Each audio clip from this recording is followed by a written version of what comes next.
दोस्तों, हमारे देश के भारत चीन बॉर्डर की सुरक्षा की जिम्मेदारी आईटीबीपी के जवानों के कंधों पर होती है।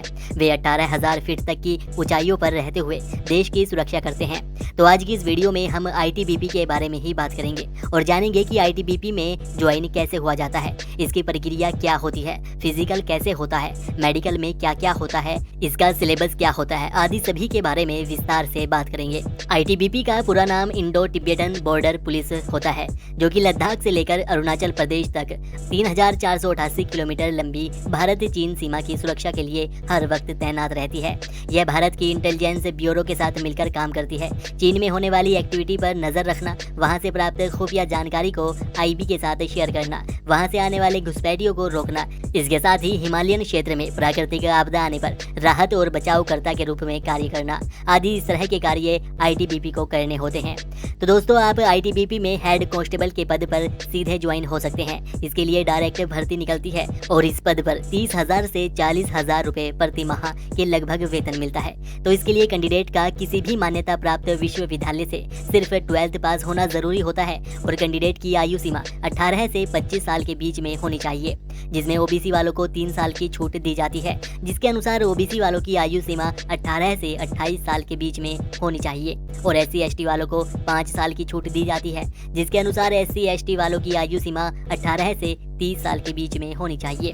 इसकी भर्ती प्रक्रिया में सबसे पहले फिजिकल एफिशिएंसी टेस्ट होता है, उसके बाद physical standard test, written test, typing test, document verification और मेडिकल लिया जाता है।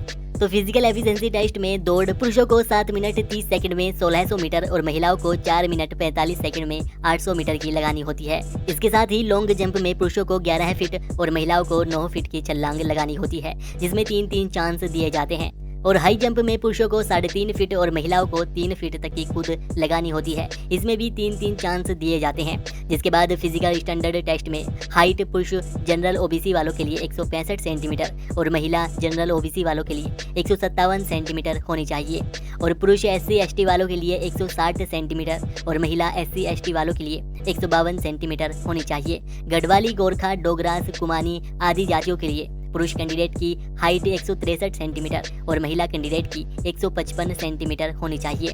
चेस्ट, जो कि सिर्फ पुरुषों की नापी जाती है, जो कि जनरल ओबीसी वालों के लिए 80 सेंटीमीटर से 85 सेंटीमीटर के बीच होनी चाहिए, जिसमें फूलने के बाद 5 सेंटीमीटर का फैलाव भी आना चाहिए।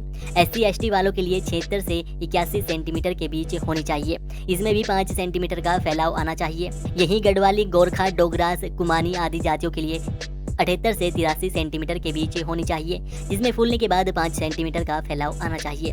जिसके बाद लिखित परीक्षा होती है, इसमें 100 नंबर के 100 प्रश्न पूछे जाएंगे। सभी ऑब्जेक्टिव टाइप प्रश्न होते हैं, जिसमें 1/2 नेगेटिव मार्किंग होती है। इसमें जनरल अर्थमेटिक के 30 नंबर के 30 प्रश्न, जनरल नॉलेज के 25 नंबर के 25 प्रश्न, जनरल इंग्लिश के 35 नंबर के 35 प्रश्न और कंप्यूटर के 10 नंबर के 10 प्रश्न पूछे जाते हैं।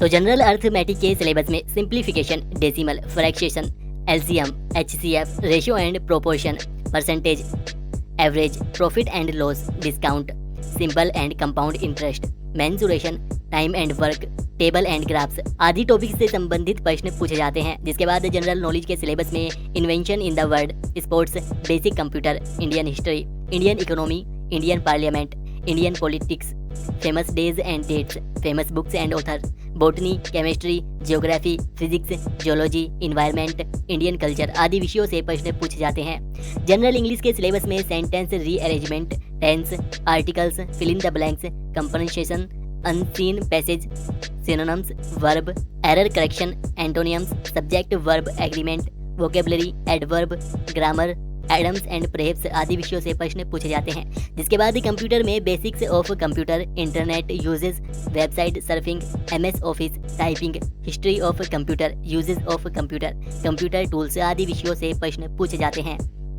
जिसके बाद टाइपिंग टेस्ट होता है, जिसमें कैंडिडेट की इंग्लिश लैंग्वेज में टाइपिंग स्पीड 35 वर्ड पर मिनट होनी चाहिए और हिंदी लैंग्वेज में 30 वर्ड पर मिनट होनी चाहिए।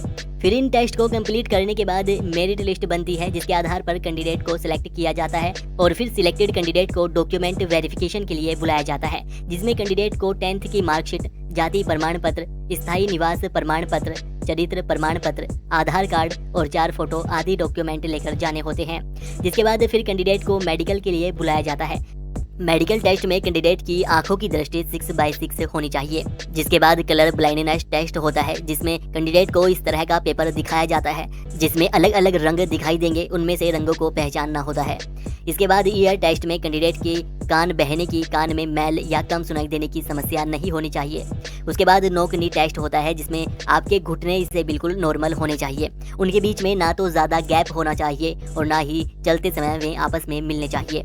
इसके बाद फ्लैट फिट टेस्ट में कैंडिडेट के पैरों के तलवों को चेक किया जाता है, जो कि नॉर्मल होने चाहिए। उनके बीच में हल्का सा गैप होना चाहिए, यह गैप ज़्यादा भी नहीं होना चाहिए और ना ही तलवा बिल्कुल सपाट होना चाहिए।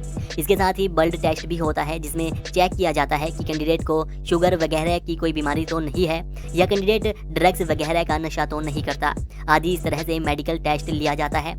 तो दोस्तों ये होता है आईटीबीपी में हेड कांस्टेबल बनने का प्रोसेस।